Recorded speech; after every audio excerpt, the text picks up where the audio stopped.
Tuesday edition, PFT OT, the post-PFT Live show where we talk about the things we either didn't get to or that we want to talk about some more. And Chris, we have some updated information. I had said that the NFL has a habit of not immediately responding to certain topics that they would maybe prefer not responding to, but I did press them on this question of the mini bubble that the Saints have set up for training camp, where Sean Payton has all of the players and the coaches and some of the key staff people staying in a hotel.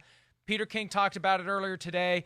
The sense was that Sean Payton didn't say, "Thou shalt do it," but he did it. The team's doing it. The GM's doing it. The leaders are doing it. The rookies welcome it because they don't have houses yet. So everybody else is just going to do it. And the league's position is it's not mandatory, so it's not prohibited. So here's the obvious follow. Why don't you just have this non-mandatory bubble, this non-mandatory hotel stay, all regular season long?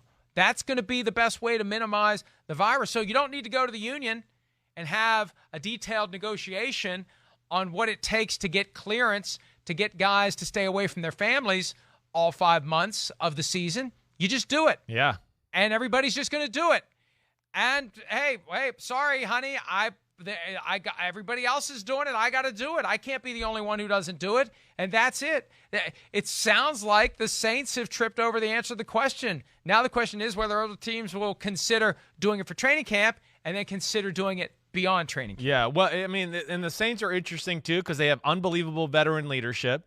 We know that they're a team that is, like, on a mission right now because they feel like they probably should have been in the last 3 Super Bowls at least, or, you know, in some NFC championship games and whatever else. So, you know, they're willing to do whatever they got to do, it sounds like, to make sure this season goes off the way they envision it. And they're not going to, you know, take the chances to let one of their players get infected or other media or other members of the organization or whatever it may be. Could be interesting to see where this does go throughout the NFL. You're right, Mike. I mean, it really is. Now, I don't know, you know, again, you can't force players, but I think, like, in this case, yeah, oh, hey, Drew Brees is staying there. Oh, hey, Cam Jordan's there. Wait, Michael Thomas is staying there.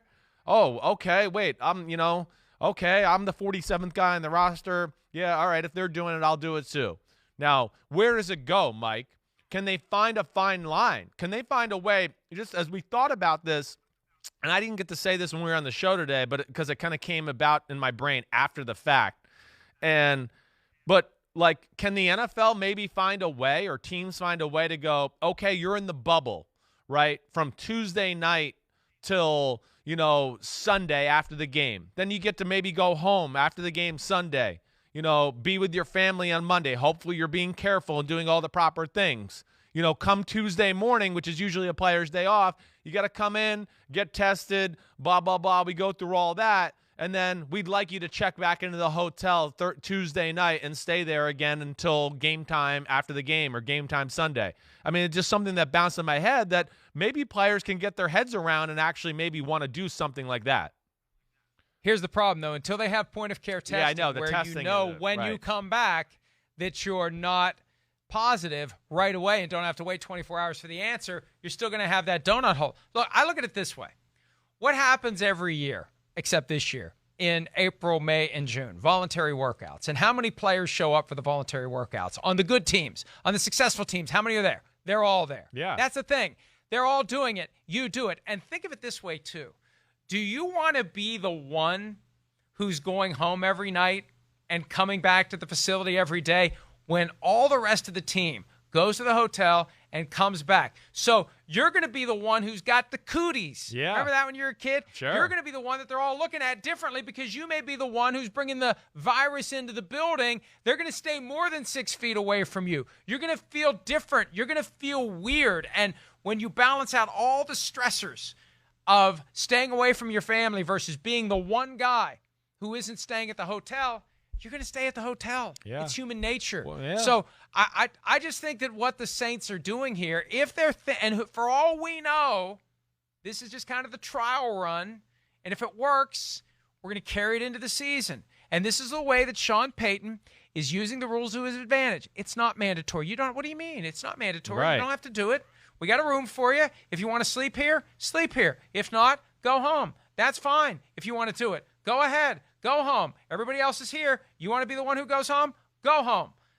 I'm telling you, that the team that does that is going to be the team that's more likely to keep the virus out of the building. Yeah. And the team that keeps the virus out of the building is the team that's going to be standing there when we get to January and playing those single elimination games that count the most. Mike, this is why it brings me back to the, something I keep saying. And again, I'm not trying to be insensitive here. I know this is real, but this is to me where, I think if a team misses a week because of COVID-19, it should count as a loss. These are the scenarios. Because what if you have a team like the Saints who's doing everything right and doing it by the book, nobody's sick, and then what? They have to miss a game or two because the other team gets COVID-19 and, I don't know, maybe they'll make it up or whatever else, and it's going to, ruin their schedule and the way they're playing because why? The other team was unprofessional and didn't do things right? I just think it's an interesting thing. But either way, Mike, I think you're right that the Saints are going to lead some teams down the tunnel to have this conversation. And, again, the scenario I brought up too with the 24, are we still at 24 hours even for these NFL guys? I mean, that's just crazy. Like I told you, I got tested, it was 6 hours. I just don't understand that at some point. But, I think if they could find a quicker way to get the results back, you might be able to pull off, hey, go home for 2 days, then back to the bubble, if not everybody's comfortable just going to a bubble for 5 months in a row. Let's remember this, Chris. Thousands of Americans who are getting tested not because it's part of their screening when they show up for work every day, but because they think they may have it. They have to wait 5-7 days or longer because of the demands right now for the testing. Right. So there's the NFL has avoided so far this ethical question of whether or not they're hogging the reagents, even though they have their own setup, their own national lab that is flying these test samples to be properly evaluated, and you get the result back within 24 hours. They have avoided this question of whether or not all of the resources they're using for those tests, the reagents to determine whether or not you have it, are taking away from the general public. The reality is efforts to push it even more aggressively will put even more of a strain. All right, and create even more of a disparity. Until our federal government seems to care about it, then I can't worry about it. I can't, I know. I'm just saying that's, if they don't care, here's the thing. Point-of-care testing is coming. Yeah. It's not accurate enough yet, though. The concern is it's in the 80 to 85% range accurate. That test you got, if they didn't send it off to be tested in a lab, that test may not be as accurate as it could have been, as accurate as a test is that they send off for full analysis at a laboratory. So they hope that they get point-of-care testing. We all need to have more rapid testing. We all need to have more available testing. But I think a lot of these problems are solved if you do have point-of-care testing. But this notion, and, to your point, that if a team is wiped out at a position group and the commissioner just says, okay, well, we'll postpone this game until, week 18, or maybe we won't play it at all, you're right. That could be manipulated. Like, oh, this is the week we're supposed to play the Chiefs. Hey, commissioner, we don't have any offensive linemen this week. We can't play the Chiefs this week. I mean, and when you're talking about legacies and employment and everything that rides on the outcome of these games, there's going to be a temptation. Right. If you think there's a way to avoid playing the Ravens or the Chiefs, you're going to explore whether or not there's a way to fudge these results so you don't have to play the Ravens or the Chiefs. Yeah, well, and it can become a competitive disadvantage just from the scenario you brought up to like, oh, okay, now we reschedule a game for Week 18. Well, that team was supposed to, not be playing. It was their bye week or something like that to get ready for the playoffs. Now you're making them play a game because they did everything right, and, Team B didn't do anything right back in October. And now, Team B's not in the playoffs and has nothing to play for in this last game, but Team A needs to now win this game because they need their seeding in the playoffs to be the right spot. And that's, to me, where it becomes a little bit of an unfair competitive advantage. And I just think that, you're going to have some teams who are going to have the veteran leadership and the coaches and everything like that, like a Sean Payton or a Belichick, who we know are going to do everything right. And I don't know if I feel the same way about every team across the board that way. And, to me, that's unfair to the teams that are doing it the right way. Well, and I think as we get closer and closer to the games that count, we're going to start to hear more stories like this. And I think that some of these teams are going to just make a de facto bubble, and they're not going to ask for permission. They're not going to tell anybody they're doing it. It's just going to happen organically and naturally. and those are the teams that are going to be in the best position. You gave me a timeout on that one. You know that? I've never seen you do that one. I didn't. I know. I didn't. I was trying to get you off the topic before you went too far. I know. I just never saw down you do the that. rabbit I like hole. that. Yeah. All right. Call the team, baby. All right. You're going to give me a timeout during this one because I know you have no interest in the XFL, but Chris, a lot of people do. And now that The Rock has purchased the XFL along with his ex-wife and business manager Danny Garcia and Redbird Capital, they got it for $15 million. I was stunned yesterday. How do you buy the XFL for $15 million? Here's how you buy it for $15 million. There were no other qualified bidders for the XFL, which tells you what it's worth right now. I mean, a sports league in a pandemic, when we have no idea when you can sell tickets for people to come watch your games, we have no idea whether or not ESPN, ABC, and Fox will want to continue to televise those games, especially if you try to play in the spring, and there are sports that have been moved from the fall to the spring, like maybe college football. It's not going to be the most lucrative property, but they have a vision for it. They believe in the product. It may take a few years for it to get back to what it was starting to be. They had some decent TV ratings. They started to drop off. They were facing some stiff competition. March Madness was coming before the real March Madness arrived in the form of the pandemic. But I'm telling you, there aren't a lot of people whose names you can attach to something like the XFL. I agree. And have instant excitement. And there aren't many that are going to trump Vince McMahon. And The Rock is one of the ones that takes this to another level, and it gets me even more interested. And, Chris, you were completely disinterested.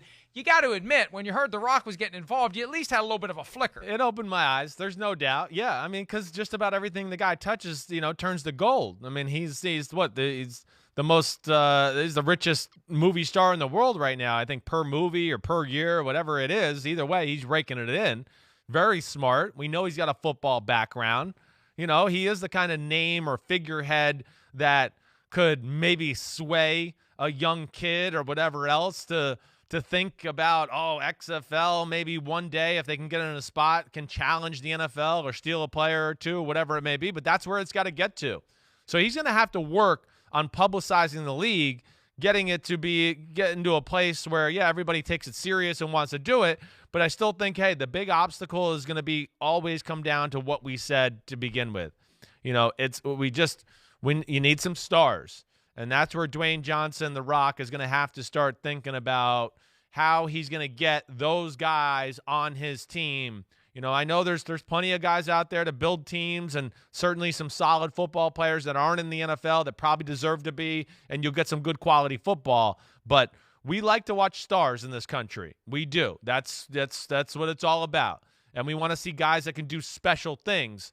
And that's where, to me, will be the biggest hurdle into legitimizing it and really, turning the corner to where somebody like the guys like me will want to watch it.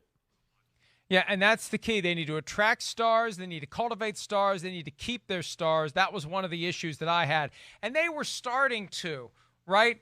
The quarterback for the Houston Roughnecks, whose name I've already forgotten. Do you remember who it was? Well, I can't remember who it was, but he was playing really well. He's the guy that was in the NFL for a cup of coffee. You're talking about the Carolina Panthers? Walker.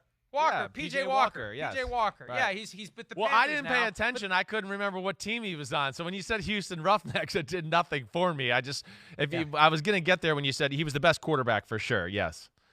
But they need star players. They need star power. And until they have star players, the star power comes from The Rock. So, look, I'm interested in it. There are people out there who want more football. There are people out there who want more things to bet on. And I think as we see more and more states legalize sports wagering to rebuild their budgets post-pandemic, it's going to be weed and wagering. Those are the two ways to rebuild your state budgets. People are going to want things to bet on, and I think they're going to bet I like one on, of the two. The XFL. Oh, I know you do. We'll try to get you to like the other one as well. Maybe we can't bet on the NFL per NBC policy, but since we don't cover the XFL, we can bet on the XFL. I don't want to wager and have that stress on. Bet. I can't do it either. I don't. I have no desire to do it. Me I have neither. no desire to do it. Zero. Well, you're like because me. for me, you can get emotionally invested without money on the line. And here's the other thing too. When and knock on Formica or whatever this is. I mean, we both are doing okay financially, right? Right. For me, I'm not going to get a rush out of winning $50 betting on. So I'm not going to care, right? Who cares? And I'm never going to wager anything of real value. I'm not going to put real money. 500? Would you get a rush at a 500? No, I wouldn't. And here's the thing. It would torment me to lose the 500. I know it would. Much more than it would make me feel good to win the 500. I know it would. Because what I'll think about is all the crap I could have bought with the $500 that I just lost. All those bottles of 1942, you can't buy them anymore, you know? Yeah, all right. 3 of them. Thank you for introducing me to the most expensive tequila on the market, you bastard. Yes. I got that much. You got me a bottle of it for Christmas. Right. I ordered a second bottle because I can't find it around here. I got that much left, and I'm saving it for like a special occasion because I know once it's gone, I'm going to either have to plunk down another $150 or go out on a wild goose chase trying to find it at a liquor store around here. So thank you very much for that. Welcome. All right, one last thing before we go. Rashad Bateman, the Big Ten Receiver of the Year for 2019 from University of Minnesota, has opted out of the college season. He's done, Chris. So he's the second big name to do it. He's a first-round prospect in some mock drafts, but who the hell knows based upon, the absence of that last season, and we see how names go up and down with that last season. This is in advance of the Big Ten not announcing what they're going to do. There's still a chance the Big Ten's going to shut it down, Chris. Right. They seem to be the most responsible of the Power 5 conferences, recognizing where this is going, and it's not going anywhere good. And Rashad Bateman's saying, I'm getting off. I'm not going to be part of this experiment. I'm not going to be your guinea pig here. I'm out. And I think more guys are going to be following suit. I wouldn't be shocked. I mean, again, we're concerned about the NFL. I haven't heard anything to give me any optimism as far as college football and how they're going to pull it off. So, and those amount of kids, and of course it is kids. And yes, I'm sorry, but you can't trust kids the same way you can trust a 31-year-old NFL football player. So, yeah, I would not be shocked to see more and more guys, fall off. And yeah, between him up in Minnesota, we had the Virginia Tech corner, right? He was a first-round prospect as well. Yeah, they're not sure about the year. They're going to protect their interest, and I know the Virginia Tech kid had some family issues too, so it was a risk, and he didn't want to take it. And I understand that, especially when you're not hearing a concrete plan or any plan as of right now to how it's going to work. Caleb Farley, the Virginia Tech cornerback, wrote a few paragraphs that were in Football Morning in America, and when you drill down to some of the things he was saying, it's horrifying. 100 guys in an area and nobody wearing masks, and guys went on vacation and they come back and they're at Myrtle Beach and they're here and they're there. And the problem with the college football programs, there is no uniformity. The NCAA isn't doing anything to require rules and regulations for testing and other protocols. And how is that? The NCAA. It just is. Rules galore for the players. Rules galore. Deion Sanders can't pay 5 cents for Des Bryant's lunch. But damn, we don't know. We don't care about rules. We just got to figure out how we're going to get our money this year. That's all it's all about. And they piss me off, the NCAA, with their crap. Yeah, no one is protecting these kids. That's why we applaud what the Pac-12 did, the group of players who posted at theplayerstribune.com their reasons for making demands and their demands. And if they're not allowed to have representation via union, if the NCAA isn't going to protect them, then they need to stand up and they need to protect themselves, and they ultimately need to vote with their feet like Caleb Farley has done and like the Minnesota receiver Rashad Bateman has done, and I think more will be doing the same, especially if they continue on this track. Now, one last thing. The NCAA Board of Governors will meet on Tuesday. And all they can control is the championships, right? The BCS, the Final Four, Final Four, yeah. The conference championships. They can delay or cancel those, but that won't stop the colleges from playing within the conferences if they choose to do it. So we'll see what happens. It's August 4th, for crying out loud, and there's no clarity, no real clarity about what college football is going to do, which tells me they don't know what the hell they're going to do. No, they Three of the conferences say that they plan to play, but I know that it's a lot of money to walk away from, especially when you don't have to pay the players. But it's unless you've got the kind of protocols the NFL has put in place, Chris, it's irresponsible to put your players at risk and to put the community at risk. Because even if the players don't get sick, you become a super spreader with all those players potentially taking the virus out to the community and endangering the vulnerable members of the community. And I know the people out there that just want the world to go on unaffected by this say, well, just isolate the vulnerable. You know, what do you do? You put them in you put them literally in a bubble. What do you do to the people who are vulnerable? And there are people who are vulnerable that don't know they're vulnerable. Right, exactly. A lot of people have diabetes and they don't know they have diabetes. What a way to find out you got diabetes because you died from COVID-19. Yeah. No, I know. You're right. And these are all things that I worry about. There was a time where I really thought with college football, only the small, rich schools like the Notre Dames and the USCs, because the small enrollments and they got a lot of money and maybe they would be able to pull it off. But, you know, I don't know. I'm very pessimistic about college football. And then let me just bring back the one thing. Did you say vote with their feet? You know, I did you say that? Because I don't even know what that means. I just wanted to explain. That means leave. Oh. That means walk out. Gotcha. You vote with your feet. Bye-bye. Big brain here. I figured it out. I'm gonna vote. I'm gonna vote with my feet. I'm done. We're done. Great stuff. We were only gonna do a few minutes today, and it took about 20. But there's, you know, that's the thing. The 2 hours that we're on the air, stuff still happens, and it's good to have this extra little show to kind of catch some of it and talk about it. Chris, great stuff as always.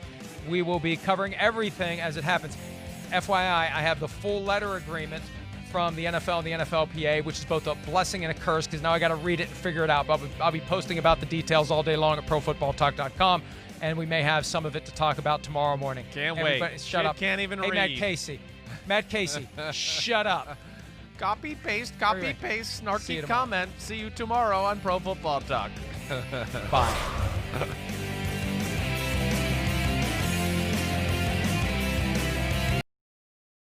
Hi, I'm Mike Tirico, and thanks for watching. Make sure to hit subscribe for the latest news and highlights from NBC Sports.